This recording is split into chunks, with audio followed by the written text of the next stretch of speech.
and welcome to the We Are Power podcast /webinar/video. Nothing like a little bit of multitasking. My name is Simone. I'm the founder of We Are Power, Northern Power Women Power Collective. A lot of P's in there. And tonight we are live at EYHQ in St Peter's Square in Manchester for our celebration event, where we have got millions of people, quite frankly, all amassed in this wonderful room and on the terrace. We've got them back in now because it's obviously tropical in Manchester this evening as we record. We've got a stellar panel for you this evening. We're going to start a conversation. We're going to be talking about bouncing back. We're going to be talking about setbacks and resilience. And I'm delighted now to introduce you to our wonderful panel. Lauren, we'll start with you. You are fresh back from Belize, right? I am, yeah. I've just come back from a 6-month trip around Central and South America. Woo! I know. Fancy. I know, so fancy. Yeah, I've only been back a week, so it's really exciting to be here and to see some familiar faces and hopefully meet some new people as well. And on our future list, what year? Last year? Yeah. It was. Woo woo! More celebrations. I told you. That's what it's all about tonight. Rebecca. Hello. Well, I'm not just giving the name away.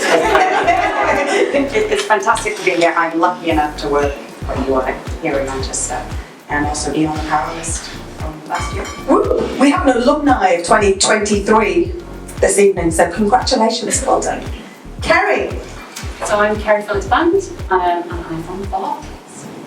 And you're right, you're like crazy crypto queen, aren't you? So this year I am sponsoring the Northwest Gender Network for Barclays, and we've just also launched Women in Cyber Network as well globally, which is super exciting.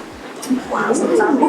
So let us kick in with the questions. Rebecca, we talk about resilience a lot, I think, and we talk about how we have to develop it at different stages throughout our lives. But where do you think it actually, where does it come from? What does it mean to you personally? So resilience is the definition of being able to recover quickly, right, after setbacks and difficulties. And last week I've actually now got a new definition of what resilience means. Do we want to hear that? Yeah. So last Friday, I had the absolute pleasure of dancing. Jen, you would have loved it because we were dancing for 12 hours straight. 12 noon to 12 midnight. Doing it with the fabulous Christy Foster is in our wonderful audience tonight. We're doing it to raise money for Prevent Breast Cancer. And you raised about £27,000, am I right? And growing. Incredible and growing. Amazing.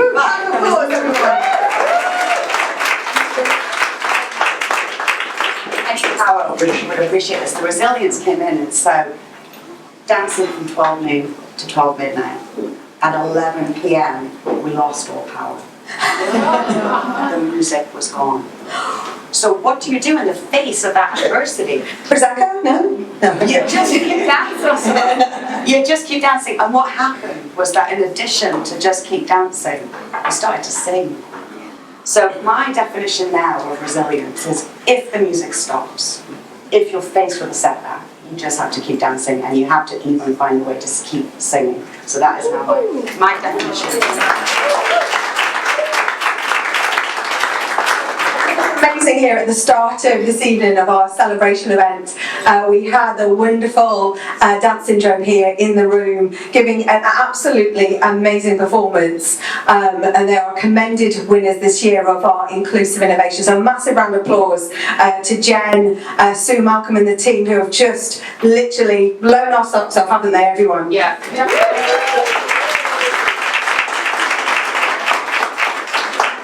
What we always love on the podcast is like top tips and takeaways, if you like, and also things you can put on the side of a tote bag or a t-shirt. That's kind of what we always like. Sometimes they're very big t-shirts. Kerry, what do you think the ways that people can bring that resilience into their everyday lives? Yeah, it's a great question. So I was thinking about, not quite as dramatic as dancing, but I had a fabulous granddad.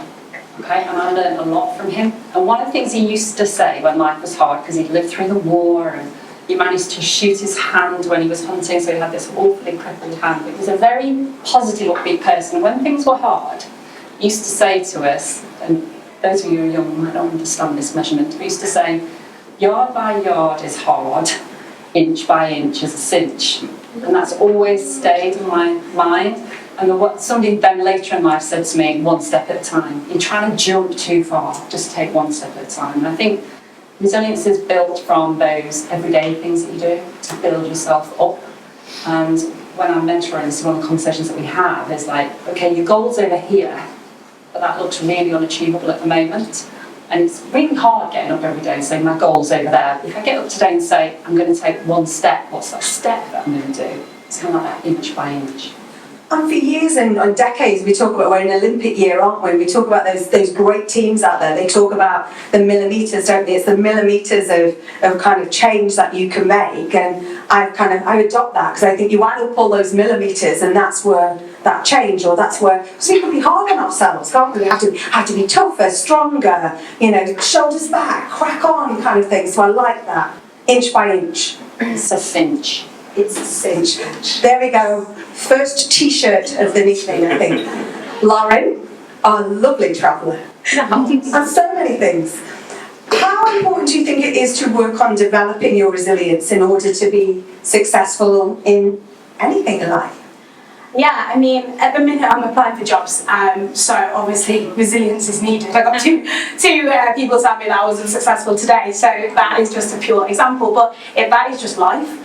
And I think that something I have kind of learned is I'm a big crier. I'm an emotional person. I love a cry. I actually cried today, not because of the job things, but because I saw an old man crossing the street. It was so cute. I literally cry all the time. And I think my whole life I thought crying meant that I wasn't resilient, because we get told that if you're emotional and if you have an emotional reaction, then you're not resilient enough. You're not kind of working towards your goals, you're letting it get to you. But what I've realised is that for me, I need that kind of emotional space to kind of get me through, and that is my path to resilience.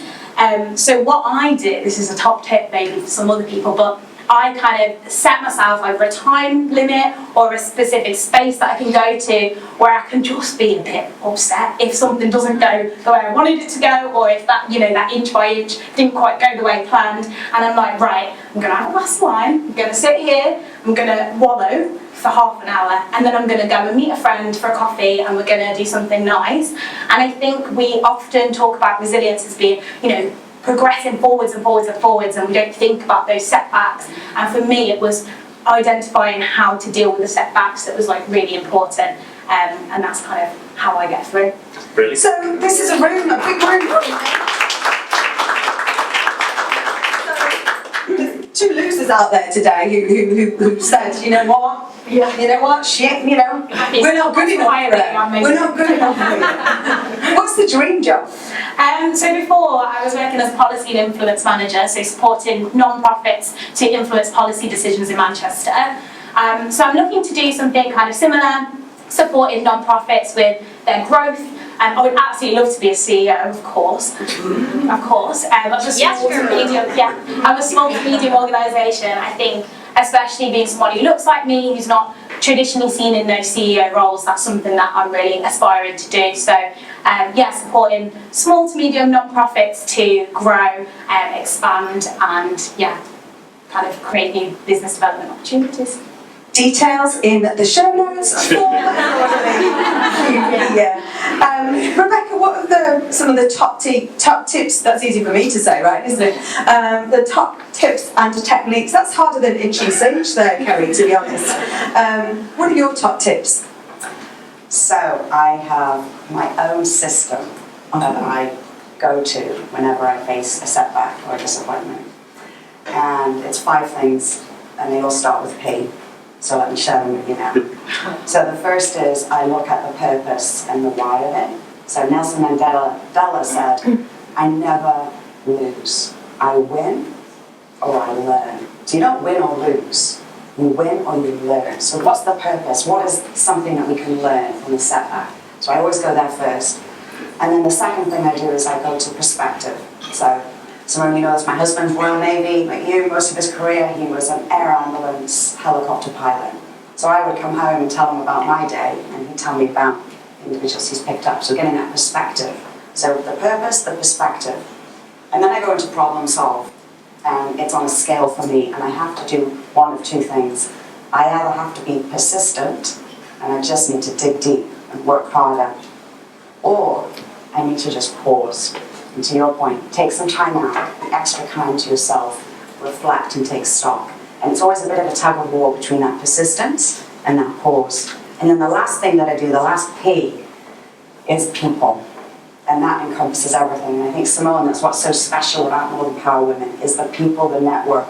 There are going to be people in your network that you can talk to, that you can reach out to and say, I need support, this is what's happened, how can I help? Or can you please help me? So that's what I do with my 5 Ps: purpose, perspective, persistence, pause, and people. Brilliant. I'm pretty certain I counted 6 there, but that's okay. It's my handwriting on here. And obviously we're all going to rally around now, because it is about asking for help. Sometimes you don't do it, do you? You know, you don't ask for help because you think, I'll be okay, I'll figure it out. When actually there are so many people out there who want to help, who want to support. But is there a technique about asking? Because sometimes when we're bouncing back from, in our resilient manner with our purpose and our, I've made poise, I've added poise in there as well, just so it's thinking of dolphins, but that's poise. But anyway, how do we better ask for help when we're bouncing back for things? Any top tips for that? Well, that was my next top tip, actually, is asking for help. And I think the sooner you learn that, the easier life is. And I think we perhaps set out on our journeys thinking that we have to know all the answers ourselves or find them all ourselves, and actually the answers are all out there. We just have to find the people that have got them that can help us. And I spent a lot of time in my career not asking for help and getting stuck and perhaps moving on from opportunities rather than taking a pause, reaching out and speaking to people. And I think, you know, there's a certain type of person that works in financial services, for instance, with quite perfectionist, introverts a lot, that don't want to reach out, don't want to speak up.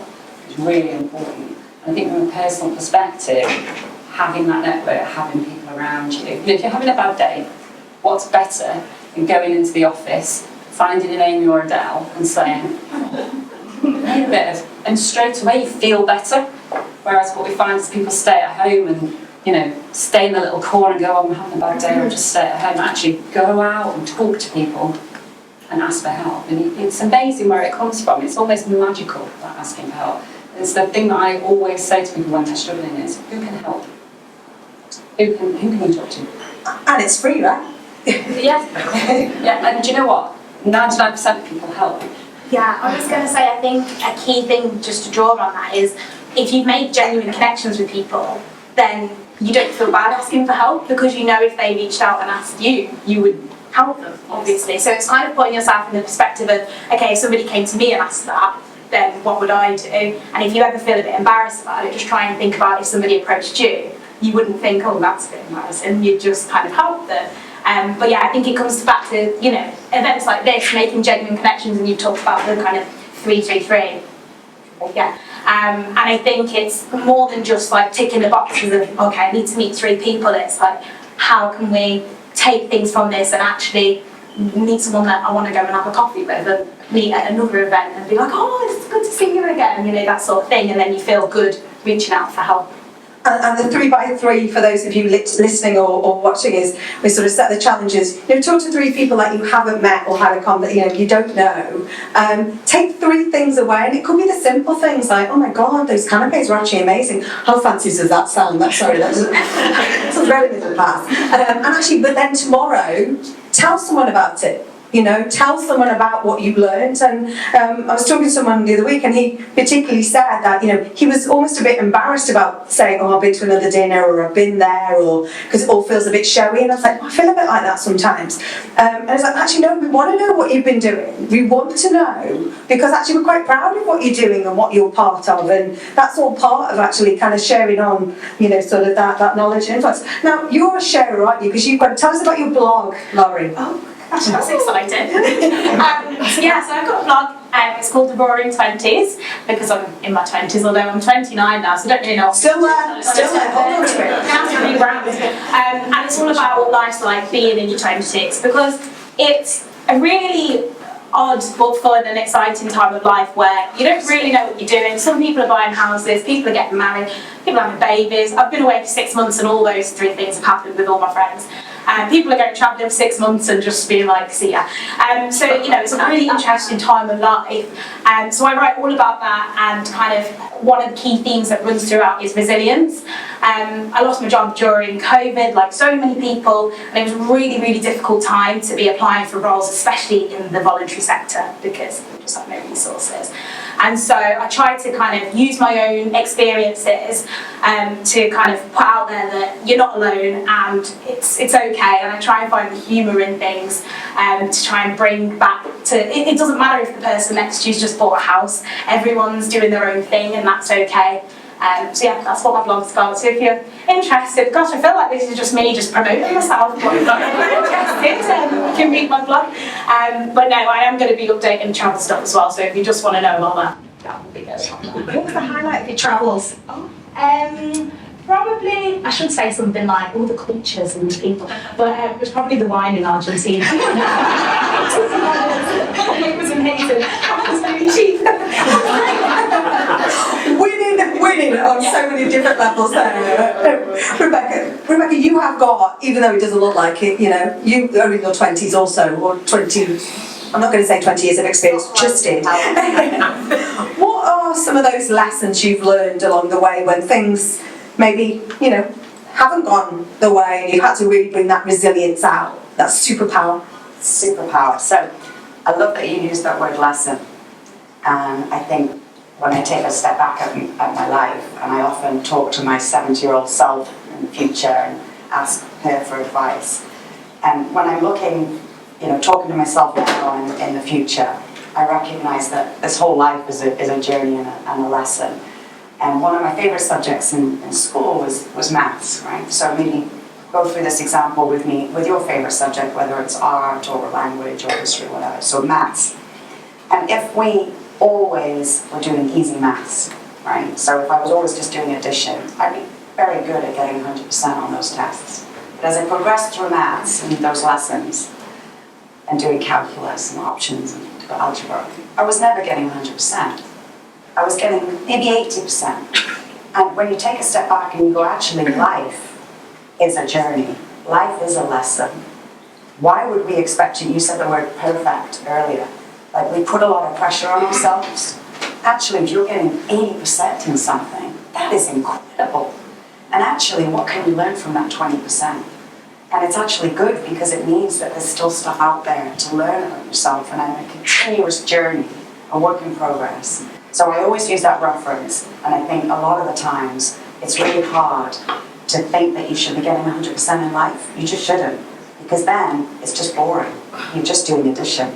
So you actually want to be challenging yourself. You want those bumps along the way. You want those lessons. And if you embrace it that way, that's how you get more resilience, because you're looking out for it. You're expecting to get 80%. If you have a day where you get 90% or 100, you should celebrate.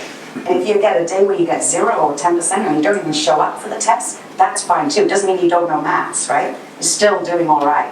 So that's how another tool that I use in perspective. And we have one of our favourite podcasts within the team is, remind me. And she talked about progress, not perfection. And we talk about that a lot. You were not paying attention on the other side. Yeah. My team were going to pretend they were social media. But she talks about progress, not perfection. And soon as we're having a podcast here, that's another P, where we're talking about muscle. There's another P in there. You've just talked about progress. But I think sometimes we put ourselves under so much pressure around perfection. We did a webinar a few weeks ago, available on demand, and it was all about imposter syndrome. And then I must admit, halfway through, I'm like, do you know what? Why are we giving things labels? It's almost making ourselves. Why do we have to be too perfect? Why do we have to be this? Why do we have to have that label? And I think that progress, not perfection, I think sits through everyone. Let's be kind to ourselves. Let's not expect, we're not going to ace every test. Sometimes we're 100% winging it, aren't we? So what are your top two? Lauren, you're nodding, right? So how have you winged it? Oh gosh, it could be all day.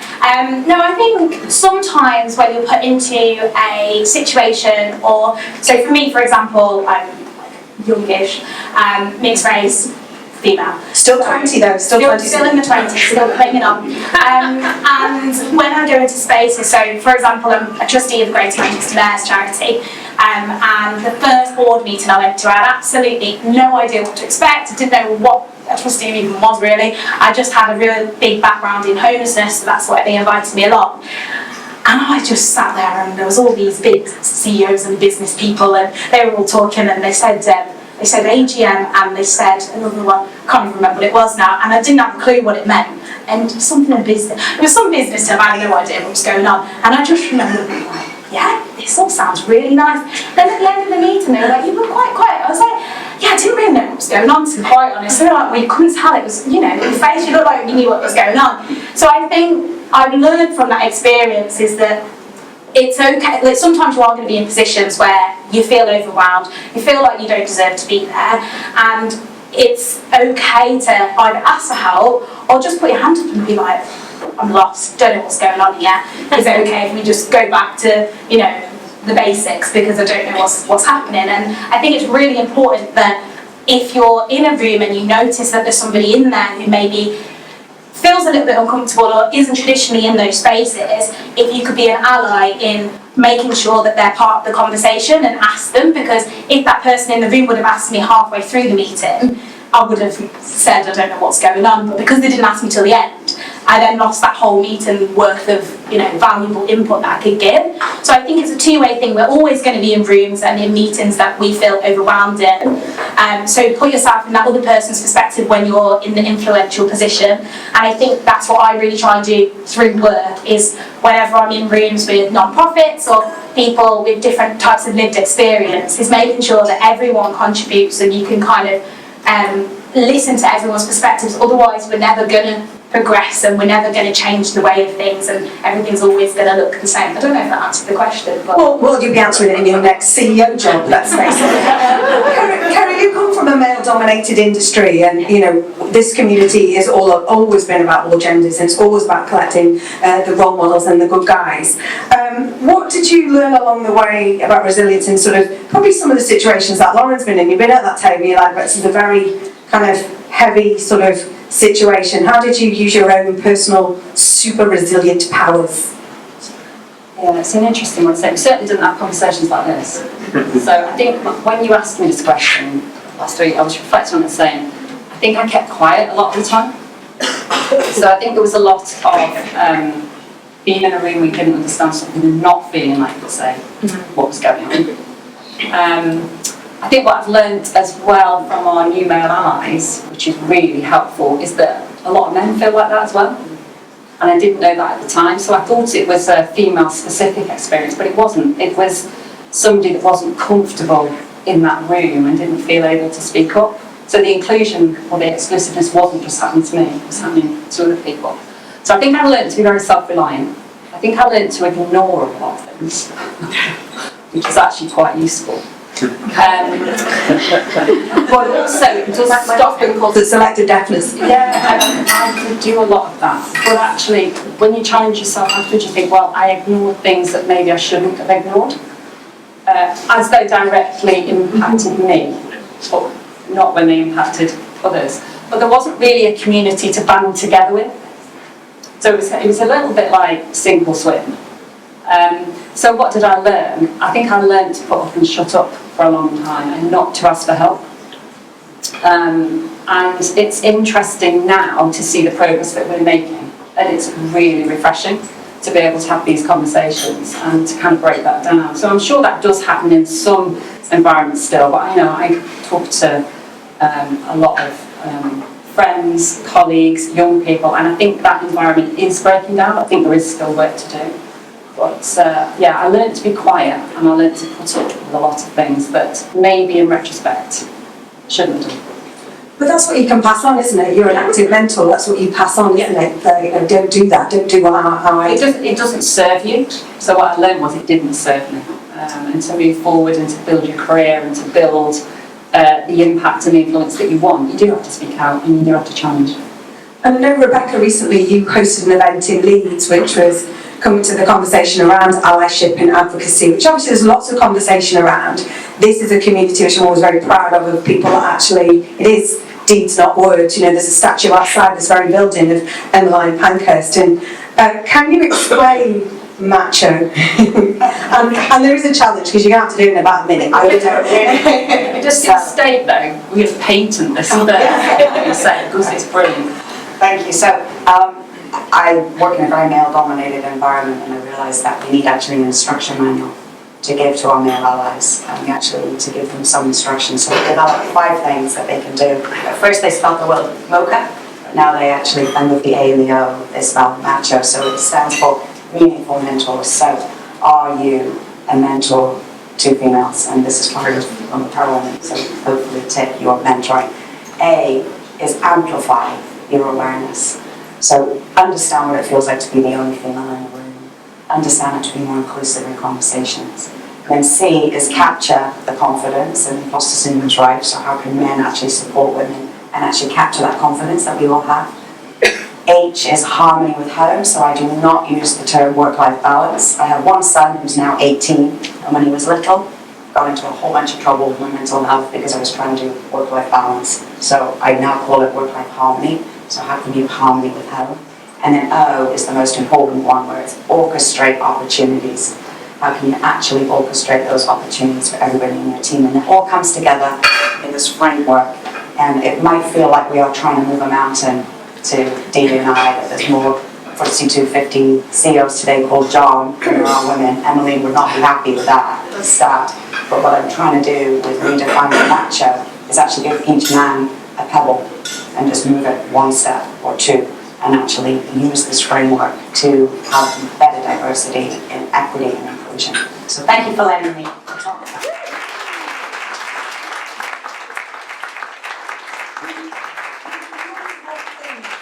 We always want things to be practical. We always want things to be things that you can take away, and also doing your vibe as well, isn't it? You know, how can I put this into practice? So, okay, challenge, right? 1 top tip, takeaway, that this amazing room and our phenomenal listeners out there of the award-winning We Are Power podcast can take away. So whether you're bouncing back, whether you're kind of wanting to make that shift or change, what can you do, Lauren? One thing that someone can take away from this pod today. I think for me it's going back to what I said before around acknowledging if you're the type of person who just needs to take a moment, realise what your pause is. I like the peak, the pause, and how you then can build back from that, and taking the time to pause, whether it be to be around friends, whether it be to read a book. You need to figure out what that is for you and personally, and then make sure you take the time to do it. Rebecca? Okay, mine is choose the path that you are on. So I was born here in the UK, moved over to Canada, and we chose and we made the decision to move back 8 years ago. And I often think that in life you can choose either a straight road, that's really quite easy, or you can choose a much more interesting road that might have some bumps and potholes and twists and turns. But if you choose that road and you're aware that you've purposely chosen that road, you could always go do the straight road, but you choose the path that you're on, because that's your life, you only get one life. So it's not a hassle. And also, exactly. You're doing 2 for 1, aren't you? 2 for 1. Also, because I want to, go back to where I started, which is always keep dancing, and even when the music stops, keep dancing and then start singing. There we go. To Kerry. Yeah, exactly. And Kerry. Mine's a bit more here and now, so it links to your people, and it's about something it took me 20 years to learn. It's really simple: ask for what you need, and always do it. Just ask.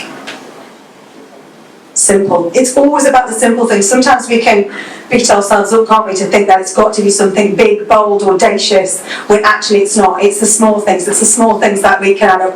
I want to say a massive, massive, massive thank you to our purposeful, perfect, perspective-led, pausing, I'm really struggling to get off of it, purposeful panel. A massive, massive round of applause to our panel.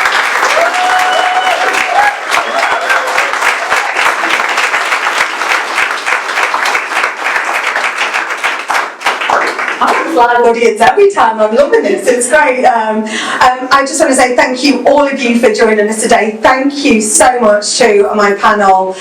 You'll be able to catch up on some of those top tips, highlights, takeaways in the show notes. If anyone has a job for our fantastic Lauren, it's got to be good enough, right? It's got to be good enough, okay? No mediocre nonsense here. It's got to be great.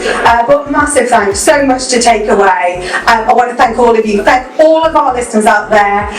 Thank you. Please keep the conversation going. This is not about just keeping things on the pod or in one room. Please join in all of our social medias on WeArePower_net at NPW Awards. Please keep the conversation going. My name is Simone. This is the We Are Power podcast, a What Goes On Media production.